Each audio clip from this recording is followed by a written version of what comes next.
All right, Sunset Rewind 2025 back at you. Grateful Dead Trucking. Coach, what's the significance of that song today? You know, we're closing in on week 5. We're just kind of trucking along. We're in those middle days of the season. I actually have a Grateful Dead story, believe it or not. Okay. When I was at UCLA, we practiced at Spalding Field, and right next to Spalding Field is Poly Pavilion. And that night, the Grateful Dead were playing.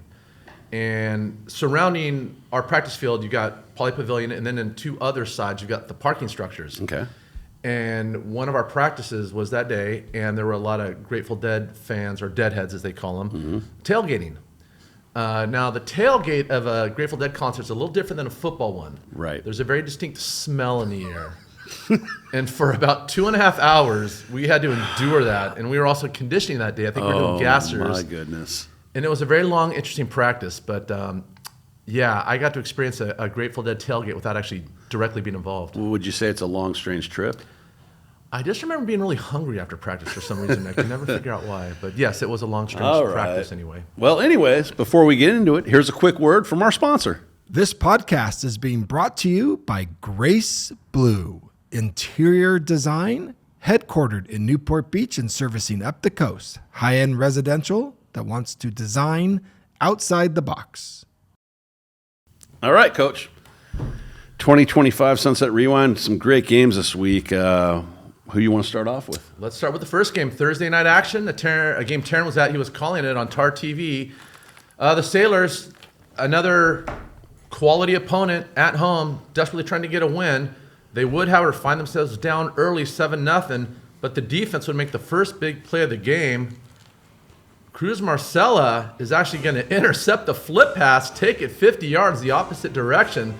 Back-to-back weeks where the defense has made a big play and generated a touchdown. So, 8-7 ball game. However, Cajon would respond. Marcus Washington, only a freshman, would drop back, find Rob Jones on the middle screen.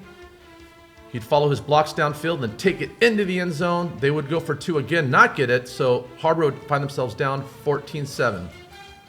But the defense would respond. Needing a big play, they'd get it. Shane McKibben running hip-to-hip with the wideout, high points the ball, brings it down with the interception. So the Sailors are back in business into the second corner. Jonah Takamori up the gut, getting the hard yards up the middle, 5-yard touchdown. So we got a tie ball game.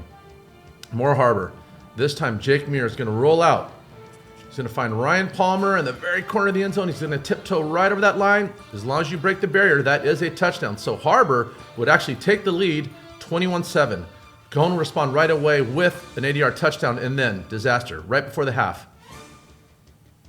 Sack, fumble. And now instead of Harbor possibly going up at halftime, they give the ball back to Cajon with 1:39, and Cajon would take advantage. This time, Washington's going to roll out, stop, step back, backside post to Landon White, down the middle, 28-21. We'd go into half with Cajon up 7. Second half, defense has got to make a play, and they would. Once again, Cruz Marcella coming off the edge. He's going to sack the quarterback, rip the ball out. Harbor would recover. They got the ball in the red zone with a chance to tie the game up. From there, again, Jonah Takamori, 5 yards out. His second touchdown on the ground. Again, banging up the middle, following the offensive line. Gets in the end zone. We got a tie ball game. But once again, Cajon respond. Jumbo formation. Everybody's coming up to play the run. Understandable. But you can't lose that tight end. Washington would find Jackson Murray in the back of the end zone. So now, at the end of 3, Harbor would find themselves down 7. Fourth quarter action. 3 minutes, 18 seconds to go. Jake Muir would lead his team down the field. He'd sprint to his right, and he'd find Ryan Palmer all alone in the back corner. Touchdown. We got a tie ball game. So again, like so many times, Harbor's got a lead late or a tie ball game, but Cajon would slowly, surely, methodically drive down the field and set this up. A field goal attempt from Owen Morris, who would put it through. Now look, the hands go up. There's still 2 seconds on the clock. 1-0. Now, would that have made a difference? Probably not, but there were 2 seconds. They should have had that opportunity. Harbor loses another heartbreaker. Gentlemen, thoughts? I was watching this game. Taryn, you did a wonderful job broadcasting it, as usual. Yeah, there was 2 seconds left. That was strange. You at least give Newport Harbor the opportunity to return the football. And they're their home team, guys. Come on. I don't want to blame the clock guy, but So I did some math, and the 4 games Newport Harbor has played, they've actually outscored their opponents 121 to 118. However, they're still 1-3, so there's something that's just not, clicking with them right now to get those wins. And usually when you score 35 points in a game, you're probably going to win 90 to 95% of your football games. On a positive note, McKibben is a great wide receiver, and that's really paying dividends on defense because that interception he had, it's almost like, he ran the route for the guy, so he was in good position to high point the ball too, like a great receiver would do. And then I noticed with the Sailors, Takamori, they've got a ground game going now. That kid was, running, getting tough yards. He's a tough kid. So I think if the Sailors can incorporate that into the offense, just got to, shore it up a little bit more. Like I said, you score 35 points, you should win the game. Takamori had 78 yards, hard yards. It was all in the middle, 2 touchdowns. He's definitely on my radar for Player of the Week. I thought he had an outstanding game. He made a difference. You could tell his presence. And like I said, I was watching the game as Taryn was broadcasting it, and Justin Lee, and they did a great job, as always. Taryn, thoughts? But Yeah, Kevin mentioned it. Normally when a team scores 35 points, they're winning more often than not. But you also got to remember that Newport Harbor forced 5 turnovers. Wow. 1 on special teams, 2 eventually were capitalized for touchdowns, and then you had a pick 6 as well. So I am pretty surprised to see Newport Harbor losing a game where they forced 5 turnovers and they score 35 points. Because if you told someone out of the blue that a team scored 35 points and had 5 takeaways, you would think they would have won. But sadly, Newport Harbor just could not pull out the win. It's just another frustrating way they lose a 1-score game. And I told this to one of my friends that the Newport is kind of like the LA Chargers from years past. They play competitively, but then they lose by 1 score. And that home loss was also Newport Harbor's senior night, and it was also their first loss in the Jake Muir era when he starts and finishes a game. So then it snapped a 4-game win streak at home. So Taryn usually does write-ups, and that next morning I said, hey, Taryn, can you send me the write-up? Because I like to look at the stats and stuff. And he says, no, I'm still too upset. I'll get it to you later this afternoon. So, he bleeds Harbor Blue, and rightfully so. He's their announcer. So, like a great alumni should. Terry Donahue used to always say when we were doing really well or really bad, when things are going bad or things are going good, they're not as good as you think they are. But when they're going bad, they're not as bad as you think they are. And I think this really applies here. Here's the bottom line. Harbor is a fun team to watch. Yeah, absolutely. Regardless of their record, those games are entertaining. They are. They're playing quality opponents. Crowd's good. Coaches do a good job. Players play, And what's their record in Bravo League play? 0-0. Exactly. Yeah. So use the non-league preseason to figure out all the things that need to be fixed. Right. And get ready for league. They're still writing their book. It ain't over yet, but they've got their work cut out for them. And also the reason why I did the write-up on Fridays because it was also late, and I don't want to be up at like midnight or 1 a.m. No, Taryn, you're fine. I was just trying to show how you really do care about your team. Okay. Yeah. All right. Let's move on. Let's get to some good news. Friday action, but a little afternoon day game. That means we must be at Palos Verdes, a team that we're very familiar with, a team I love watching on film and breaking down. We had a battle between 2 defending CIF and state champions. So let's get into it. Edison on the road at Palos Verdes early on. PV trying to get that first score of the game, but Blaze Burwell has other ideas. He's going to jump in front of it. Great job bringing the quarterback and breaking on the ball. Gets the interception. So after 1, we're deadlocked at 0. However, PV would strike first. Ryan Rakowski on the touchdown run, 7-yard scamper, 7-0, Palos Verdes. But Edison would come back. Sam Thompson down the middle to Aiden DeGiacomo using that breakaway speed, goes 62 yards for the touchdown. We got a tie ball game. But PV would respond. Ryan Rakowski, a 3-year starter, would lead his team to the end zone. This time looking, again, using those feet. As good as he is as a passer, he can hurt you on the ground, and he did it today against Edison. So 14-7 PV. Before half, Palos Verdes trying to extend their lead, but Nate Stevens has other ideas. Going to bring down the quarterback, in effect ending the drive as well as the half. They'd fumble it, but recover. So halftime, PV would have a 20-7 lead in the third quarter. They'd come out, looking to extend their lead to 20-7. They would. Rakowski to the back of the end zone, gets the touchdown. So now we're heading into the fourth. Edison is down 20-13. PV's about to put this thing away. 4th and 1. They get aggressive and decide to go for it, but the defense steps up, forces Rakowski out of the pocket, makes the tackle short of the goal line. So now Edison's got some life. Down 13, they'd start cooking. Sam Thompson down the middle, a 40-yard strike to Brennan Verdes. Gets them out of the end zone and gives the Edison offense some life. They'd continue. How about this one? Thompson to Edmondson to Chapman. Little double pass action. Actually, it's just a halfback pass. There wasn't. And regardless, Edison gets the score off a trick play of 14-20. So we got a ball game. They're back in this. PV trying to run the clock out late in the game. The right choice. But if you're going to do that, you better hang on to the ball.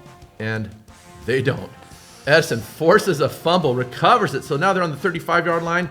And from there, Thompson to Edmonston. The quick slant, touchdown. Edison's got a 21-20 lead. But Rakowski, being the champion quarterback he is, would lead his team down the field. Most of it was on the ground with his legs. Good rush, but they can't get their hands on him.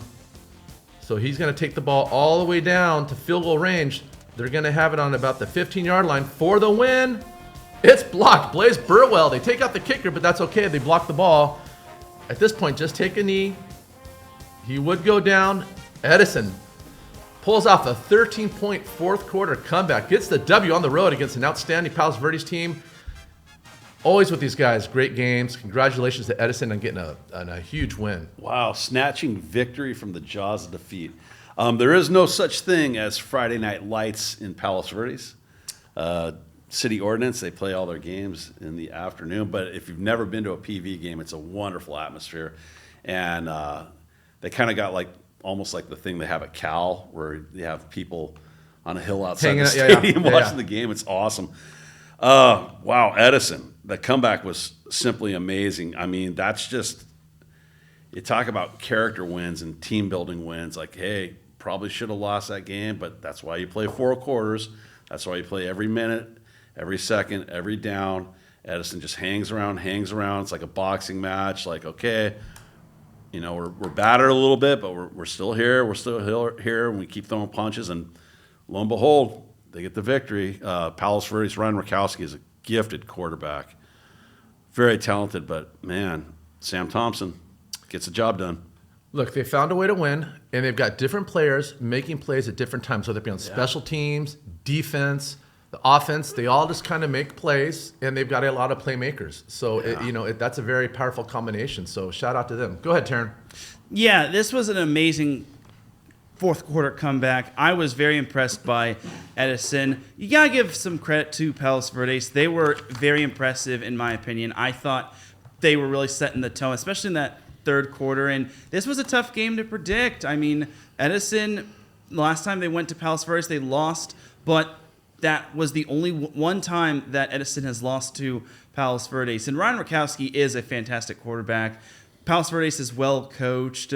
Guy Gardner is a fantastic coach. But Edison just found a way. And this is not only a character win, but a massive win just because it shows that Edison can go on the road at any time, any place, anywhere, and win against a quality opponent like that. And this was probably one of their more impressive wins of the season. Not trying to take anything away from the other 2 wins that they had.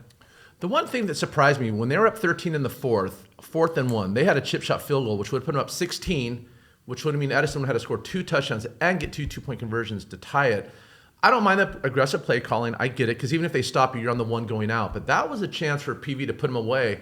But again, Edison stepped up, found a way. So props to them, and on to the bell game. Special teams also matters, by the way. Absolutely. Great job, Chargers. So speaking of the Sea Kings, we move from Palos Verdes to Corona Del Mar. Okay, interesting game. We're going to pick up action in the second quarter. In the first quarter, twice CDM had 4th down opportunities that they failed on. They had a 3 and out, and while that was all happening, Charter Oak had built a 14-0 lead. So not looking good early on. Taryn, you were at this game. We'll talk to you about this after. Yeah. But, Taryn, you just talked about special teams. So down 14, I can't think of a better way to get that offense and your team charged up than a big return. Tucker Murray would carry a defender about 15 yards. So now CDM can set up shop on the 40-yard line going in. And after a shaky start, man, Brady and Net, this guy started warming up, and he was no joke. He would first find Garrett James on the back shoulder touchdown reception. So CDM would cut the lead in half, 14-7. They'd get the ball back.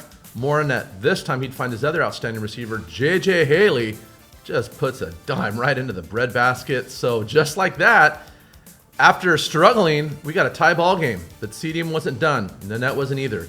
This time he's going to find James on a 35-yard strike down the near sideline. Again, just throws a beautiful ball. Such graceful touch. And so from trailing 14-0 to be ending up 21-14 at half. That would be the score at halftime, right before half with only 11 seconds left. All right, we're going to skip to the third quarter. The defense. First series for Charter Oak would get the sack, ending the drive. Next series for Charter Oak. This time, Damon Zeno Herrera, nice spin move on the top of the screen, is going to get another sack, ending their second drive. So again, the defense is just shutting down Charter Oak. They can't get anything done. They finally would recover. This time in the fourth quarter, J.D. Sanchez would get the ball on a 1-yard plunge after about 4 attempts. So finally, CDM's defense broke a little bit. We got a tie ball game. However, CDM would come back, this time on the ground. Chase Katura, solid run up the gut, getting that ground game going. And anytime you can run the ball, it's going to start bringing those safeties up. And if you do that, be careful. Where do we see this? Annette to Stecker to James. Another one of those halfback passes. Nice job by James getting position on the defender. So, little trick play dialed up. CDM would take the lead. However, Charter Oak would try to come back. Scott Anderson, the outstanding quarterback, should be sacked on fourth down, but he'll scramble. He's going to keep the drive alive. So CDM's being tested. Again, CDM's defense would get them into a fourth down situation. Scott Anderson looking. Gets outside the edge, man, but Scott Anderson, the linebacker, is going to knock the quarterback out of bounds short of the first down. There were still 3.5 minutes left, but CDM was able to use that offense on that ground game to just pound out the clock. They'd ultimately take a knee, get the win. So great win for CDM. You know, at home against a quality undefeated opponent, they moved to 4-0 for the first time since 2021. What's with the Sunset Rewind teams this week? The comeback kids, huh? Hey, man, these guys are finding a way. I love it. So what's really standing out is we evolve through the season is how the players develop. There was that one touchdown pass that Annette had there where he literally just took the snap. And did you see his poise? He didn't even move. He just stood there in the pocket because he knew he had time. He didn't have to step up or scramble. He literally just stood there like that, posed like a statue for a minute, then throws a perfect dime for the touchdown.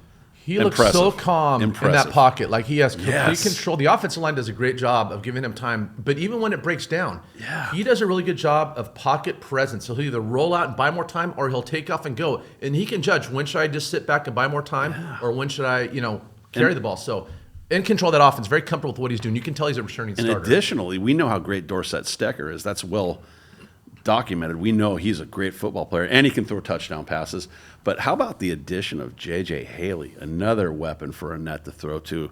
You got Stecker and Haley. Oh, my goodness. Well, here's the other thing that stood out to me. And this doesn't really make good highlight material, but at the end of the game, there's still 3.5 minutes left. Yeah. Charter Oak had plenty of time to get back in it, but the offensive line, those running backs, they just pounded, first down, and they're able to kill the clock. So it's not just about the quarterback and receivers, and they are important, and they are good, but give credit to their backs and that offensive line. And the defense. Yeah, probably not a mistake that they're 4-0. Yeah. Taryn?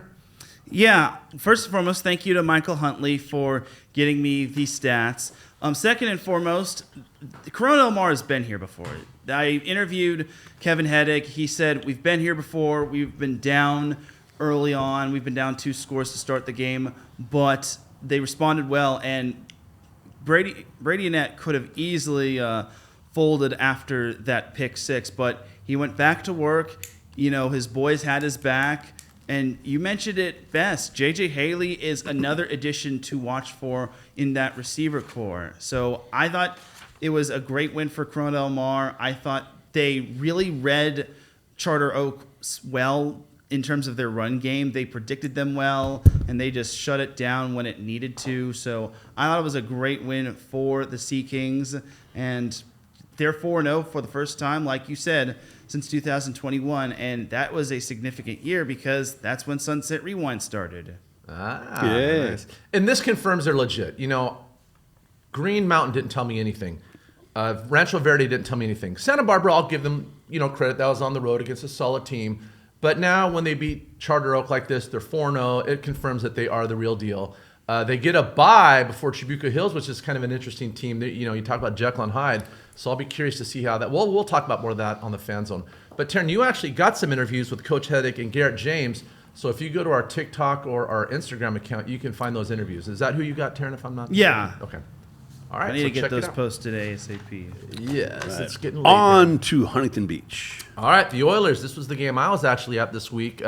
Redondo Union, a team that actually shut out Huntington Beach last year. I still am shaking my head on that one. But a new team this year, a new defense. How about early on, Charles Steuben coming off the edge, taking down Cole Leinert. And yes, that is the son of Heisman Trophy winner Matt Leinert. So early on, the Huntington Beach defense setting the tone. They'd get the ball back for their offense. And then Brady Edmonds. He's going to roll out to the right, film pressure up the middle. He's going to find the man of steel, Steel Kurtz. On the out route, they wouldn't score a touchdown, but they would get a field goal. So Huntington Beach early on would take a 3-0 lead. More defense. This time, Cole Leinert would split the defenders, find his tight end, Gerald Riley, a 65-yard pass. Couldn't quite finish the drive, and that'd be a key. Nice job by the secondary making that tackle because it would ultimately come down to a 3rd and goal for Redondo Union trying to take the lead. But Darby Warren, who had a monster night, got his first of 3 sacks. So they'd stop them, hold them to a field goal attempt. They would get it, so now we got a 3-3 ball game. All right, getting late in the second quarter. Dylan Bruce, you guys talk about the importance of special teams, is going to get around the edge, beat that contain guy, and he is off to the races, following his blockers. A nice block downfield, a little hop step over the fallen defender, and just like that, Huntington Beach with special teams is going to take a 10-3 lead. All right, before the end of the first half, Redondo Union trying to tie this ball game up, but it's not happening. Darby Warren again, sack number 2, bringing down Cole Leinert. So we would go into halftime. Huntington Beach would up 10-3. Second half, more of the same. Redondo Union trying to get back into it, but guess who? Darby Warren is going to get sack number 3. Just throwing down Cole Leinert, bullying him. So defense playing outstanding all night long. But Redondo Union would come back. Cole Leinert's going to just flip one up to his receiver. Does a nice job jumping up in the air. So they would tie the ball game at 10-10. A game that Huntington Beach is kind of dominating. All of a sudden it's tied. But late in the third quarter, 4th down, they're going to get aggressive at midfield. They better get this. Brady Edmonds doesn't have any open, so he's going to run the ball, scramble, gets the first down again. They wouldn't get a touchdown, but it would lead to a field goal. So 13-10 late for Huntington Beach. But Leinert running for his life, looking. Nobody's open downfield, but give Leinert credit. He's not giving up on the play. Still getting chased. Finally finds somebody deep downfield. And it just seems like the plays they made were broken plays like this. But give them credit, them being Redondo Union. They were hanging around. They get down to the goal line, and then a low snap. But again, another break. Leinert picks it up, runs into his running back, but somehow gets in the end zone. So late in the game, now Redondo Union's got a 17-13 lead, and it's kind of nervous time for Huntington Beach. 3rd and 10. They got to have it. Never fear, because Troy Foster's here. Breaks one tackle, shakes out another, uses that speed to get away. Would finally be brought down by the safety who had a good angle on him. Inside the 10, they would ultimately get down to the 1-yard line, and from there, Brady Edmonds on the QB sneak would get into the end zone, find a way. 19-7, Huntington Beach would win it on a late QB sneak by the quarterback. So, it was a lot closer than a lot of people thought, but Huntington Beach, was all said and done, found a way, made the plays when they had to, and they moved to 3-1. We know how great their offense is. I mean, we talk about it all the time, and offense did their part. But, boy, the last couple of weeks, watching that Huntington Beach defensive line, holy cow. It seems like, whether 4-man front, 3-man front, whatever you're going to play, it's like there's 11 defensive linemen on Huntington Beach's team. They're just everywhere. Well, on our second show, Gavin Seguin was my player of the week because he had 3 sacks. I said, if you get 3 sacks, you're getting player of the week. And what did Darby get this week? He got 3 sacks, Wow. but you got 2 defensive linemen that are sack daddies. That are capable of and doing that puts a lot of pressure on the offense. Are we going to keep backs in to protect? Are we going to keep our tight ends in? So they've got a ferocious pass rush. plus their secondary linebackers. You know, Taryn, you've talked a lot about their defense being Jekyll and Hyde the last couple of years. Their defense has been Fearsome foursome. boy, I dare say this. Their defense is every bit as good as their offense. So we talked about, the quarterback. And that's saying something. Right. That's saying something. They just got to. There's something missing. I don't know what it is. You can't define it, but you know it when you see it. But Yeah. if these guys really get it going, they're a dangerous team. But so far, I'm impressed with what I see. Go ahead, Turn. Yeah, you mentioned Charlie Steuben, 3 sacks, absolutely amazing right there. And That was Darby Warren. I'm sorry, Turn. Oh, so sorry, what? Darby Warren. Oh, Darby Warren. Yeah. I'm sorry. It's okay. Yeah, but Steuben did have a sack. Yeah, but still, that's you've made it. You're correct. The defense is really stepping up, and I think that is probably the thing that has drastically improved because the offense can score whatever it wants, and it has a lot of offensive firepower. But the defense really stepping up just makes Huntington Beach a much more dangerous team. And Redondo, their record doesn't show it, but they are still a fantastic team. And there can be some times where you sometimes can overlook an opponent that has a record that's not indicative of what their team is. But I think for Huntington Beach, they really performed well. They just showed that they are indeed a good team. And honestly, they protected their home field, which is big right there. So I think Huntington Beach is really starting to figure it out going forward. And I can hopefully see another win when they face Mayfair this week. Mo's right, what he said earlier about, it's still preseason. You haven't gotten to the league yet. Redondo's going to be a good team, and Cole Leinert is a very gifted quarterback. So look for them to, make some noise later on in the season. So, And one last thing. Coach Hatchett is a very patient play caller. You'd think a former NFL receiver would just go no huddle, empty, and just air raid it. But, he has no problem running the ball 4 times in a row. Mm-hmm. They're very methodical. And that's smart because if you become a one-trick pony, it's much easier for a defense to game plan for you. When they might run or they might pass. Well, yeah. They do a good job with their patience and they're very disciplined. Yeah, it's very easy to go air raid when you have Brady Edmonds, Troy Foster, and Steele Kurtz. But, yeah, you're right. The way he kind of mixes it up is brilliant. Yeah, and I actually got some interviews. You can check this out on Instagram. I got Dylan Bruce, who had the big kickoff return for a touchdown, and then Darby Warren, who had 3 sacks. He had a blocked punt, and he tipped it, and then he had another tackle for a loss. So monster game. So check that out on Instagram and X. All right, let's go see how the Vikings did this week. Those gutty little Vikings were on the road at Pacifica. Pull that up. They would find themselves down early. That's because Mekhi Brown, the running back for Pacifica, would take it up the gut 20 yards into the end zone. So early on, they found themselves down. But never fear when you got Francis Saporito at quarterback. He's going to pull it, pick up 15 yards, establishing that run game, making sure that line is shining. And then from there, Saporito is going to drop back, showing off his arm. Guess who? Carson Honeycutt. Puts it right on the money, touchdown. So just like that, we got a 7-7 ball game. Into the second quarter, more Marina, more Saporito. Again, he's going to pull it, follow that offensive line, bounce it to the outside, gets around one defender, shakes another one. 35 yards later, he is into the end zone, and we've got a 14-7 ball game. Marina on top. However, Pacifica would answer. James Anderson, the quarterback, he's got a nice arm too. Throws it deep down the field to David Carlson, who gets in front of 2 defenders, shakes them, and just like that, we've tied up the ball game. However, the defense, Alberto Herrera, watch this arm over move, just brings down the quarterback right before half, preventing Pacifica from taking the lead. So we go into halftime, 14-all. Not a lot of action in the third quarter. Pacifica would get a field goal. So now down 3 in the fourth. Marina answers. Again, Saporito on the QB keeper. They're going to take a 21-17 lead. About 5 minutes left, clock running. Pacifica looking to answer. Wheel route. Gets by the defender, but just can't hit him. That would have been a touchdown. That's one of those moments when you're watching that on film the next day as a coach. I've been there many times. But they would get back. Anima, the quarterback, would find his tight end, Luke Starr, down the middle. So about 2 minutes left. Pacifica with a chance to take the lead and get the win. But the defense, again, would bring down the quarterback. Brandon Atkinson coming off the edge, huge sack. So now all they got to do is run out the clock. There'd be a couple seconds left. They just have to punt it away and go through the formalities of a punt. But there's a bad snap, and he falls down. And Pacifica's now got the ball with 18 seconds left. Marina trying to give this one away because of special teams. So last play of the game, 10 seconds left. Pacifica's going to drop back. Find the wideout down the middle. He would catch it, drag a couple of defenders, get as close as the 3-yard line. But that's as close as he would get.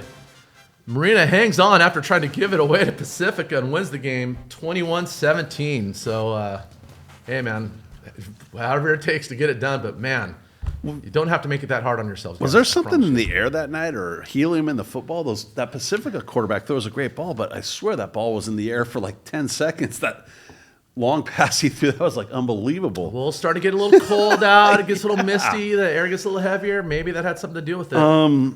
So Saporito to Honeycutt, that's beginning to sound like Hall & Oates. It's like we're saying it so often. It's like that's like the Marina thing this year. But they're winning games. They moved to 3-1. As Taryn always likes to quote Coach Charlie, no line, no shine. You know, the line's giving Francis time to throw. Tough one. Marina kind of overcame adversity in a different way than, let's say, Corona Del Mar or Edison did this week. They kind of got in their own way at the end there, but it worked out all right for them. So win's a win, take it and move on. I mean, it happens. Like, bad snaps are going to happen, but when it happens that late in the game, that circumstance, it gets magnified by about 100. But, you know, you've got 4 quarters to make your case, but, you know, look at Notre Dame last night. I want to get off topic with that missed PAT. It matters. Yeah, you know, it does. we take those things for granted. But anyway, go ahead, Taryn, jump in. What he said. I said special teams. Yeah. But I want to say that Marina's defense really stepped up when it needed to.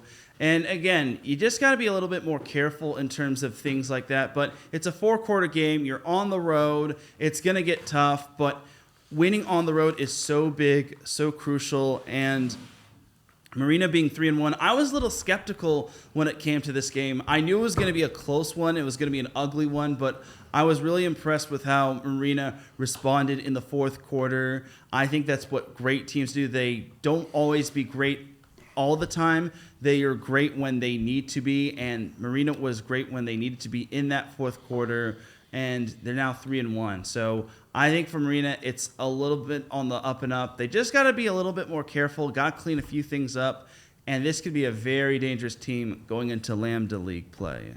Yeah, they got one more non-league game against Esperanza next week, and if they go into League 4-1, that's a heck of a start. That's momentum. All right. The Griffins. I was at this game. Great game. Great atmosphere. It was military night, so Braden McKenna's dad organized this. It was wonderful. It was truly a tribute to some, you know, great fallen heroes. They did a dedication to a couple of our military personnel who had passed away, and their parents were there. They had a helicopter flyover, which was awesome. They honored every branch of the military as well as you know, police services and first responders and fire services. It was a wonderful atmosphere. Congratulations to Los Alamitos, that entire community. That was one of the classiest things I've ever seen at a high school football game, and I've been to a lot. It was absolutely amazing and awesome. And then on top of that, the game, the Griffins, did they show up? Wow. Well, let's talk about that. You know, it's a great venue, their new home campus. Oh, boy. They got the new stadium built. It's packed. The problem is I'm at the mercy of the film I get, and the sideline shot was just unusable. It was about 3 rows up. There was so just understand, I'm prefacing this. I use what I get, and this was the best I could get. So anyway, we're going to be watching highlights from the end zone. But early on, man, watch this. Lenny Ibarra, he's so phenomenal. I can't say enough good things about him. Bouncing on the outside, cutting across defenders, cutting across another one, breaking a tackle, trucking one guy, throwing him down. Just, he's such a force. So 7-0 early on against a very good St. Paul team. All right, Creason will drop back, finding his D1 tight end, Beckham Hofflin, on the out route, shaking defenders, leading his team closer to the end zone. From there, guess who? Colin Creason. He's got the option. He'll keep it. He'll get outside. He'll truck a defender. Colin's a physical guy. 14-0 Griffins. Okay, it'd be 14-7. And again, more Colin Creason. Trying to show up my man Lenny there with his running ability.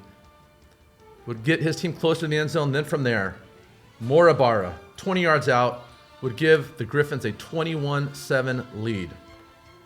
Now, we talk about Lenny on offense. Well, guess what? He plays defense too. St. Paul trying to get back into it. Not going to happen. Lenny Ibarra comes all the way over from, I guess, the safety position, gets the pick, looks like he's going to take it to the house. They'd tackle him a little bit short, but it wouldn't matter because you know what's going to happen next. After the interception, they actually have other running backs. A guy by the name Camden Tillis is going to get it. This time, Creason's going to flip it to him on the option. Camden into the end zone, so now they're rolling 27-7 at this point. More defense. This time, Gavin Vera off the edge. Boom, hits the quarterback, detaches the ball, recovers it. So now the defense gets a big turnover, getting the ball back to the offense, and guess who? Lenny Ibarra bounces it outside, running over defenders, doing what he does best. And then one more time, just to make sure he's not done, Lenny Ibarra would give his team a 34-7 lead. He actually had 144 rushing yards in the first half. It became a blowout. Los Al would go on to win this thing, 48-14. Just another gut check. Game, like I said, atmosphere phenomenal, game phenomenal. St. Paul, much respect to them and their coach, Mike Machete. He scheduled up. You talk about you always say punching up. Boy, they have probably the toughest non-league schedule, maybe in Southern California. But with all due respect, they never had a chance. From that first touchdown Lenny Ibarra scored was with 10:21 remaining on the clock in the first quarter. Minute 39 into the game, Los Al had already scored. They just came out swinging, and it was no contest. Los Al, you talk about a well-oiled machine. Oh, my goodness. Every facet of the game, you know, they look like a 5-0 team. But wait a minute, you just said 5-0. I feel like we just started the season. Right, 5-0. They're halfway done, yeah. Right. Yeah. And I've been hearing it from a lot of people, how tight-knit this group of kids is. They all hang out together. They all grew up together. You see them all the time at the Ralph's on Seal Beach Boulevard buying milk and donuts after the game, hanging out. These guys grew up together. They're friends. They like one another. They respect one another. They play for one another, and it shows. Let me read a post from Camden Tillis, the running back. He put this on X earlier in the week. I really love my squad. There's no better feeling than grinding, winning, and growing with these boys every single day. We push each other, we laugh, we fight, but at the end of the day, this team is family. We wouldn't trade it for anything. I mean, that sums it up right there. Yeah. I don't know more to say. Go ahead, Taryn. Yeah, honestly, Los Alamitos just continues to roll. They're just trucking everything that gets in their way. And this was, it could have been easy to just try to overlook St. Paul because of their record. But honestly, St. Paul has played a lot of very tough opponents, but Los Alamitos did not care about that. They're 5-0, and this Griffins team just continues to roll. And they're earning a lot of respect, not only from us, but from everyone all over the world. This is a great, well-coached team. Michael Cobley does a great job when it comes to the defense. TJ Fenton does a great job coaching the offense. And then Ray Fenton just master-classing his way when it comes to coaching overall. I think this is a Los Alamitos team that is going to be very interesting come playoff time, if and when they get there. No, they're getting there. I wouldn't say if, but you're right. And here's the interesting thing. They got 2 more games, and then they got a 3-week break because of they had to go week 0-0-0. Yeah. So it'll be interesting to see how they treat that. Football is a very physical game, so maybe that'll be a welcome thing. I don't know if 3 weeks off is what you want, but that'll definitely be an opportunity to get healthy. It's a lot. Now imagine a healthy team late in the season on top of how well they're playing already. I'm sure they'll mix in some very physical practices in that 3-week span. Oh, you have to. You just can't to just say, stay game sharp, So you were at that game. Emma Vernes, our Los Al correspondent, got some interviews. She got Braden McKenna, Camden Tillis, Colin Creason, and Beckham Hoffland. Yeah. So if you go to our Instagram or X account, you can find those interviews. Great interviews. Thanks, Emma. Let's move on. Fountain Valley. Where are my Fountain Valley notes? The Barons. Hold on. Okay, so Fountain Valley was on the road at St. Margaret's. Coach O'Shea, our former CDM head coach. Dan O'Shea. Fountain Valley would strike first. On the road, Jack Chavez, who's their Mr. Everything, would get a field goal. He's been a monster on special teams this year. So early on, 3-0 for Fountain Valley. However, a mistake in the first would cost them. a pick six. The quarterback never saw the corner who jumped the route. And so 3 minutes to go in the first, St. Margaret's would take the lead 7-3. But Fountain Valley would come back. Isaac Combs, the quarterback, would find Sam Garza out of the backfield, would run through one defender, around another, pick up positive yards to keep the drive going.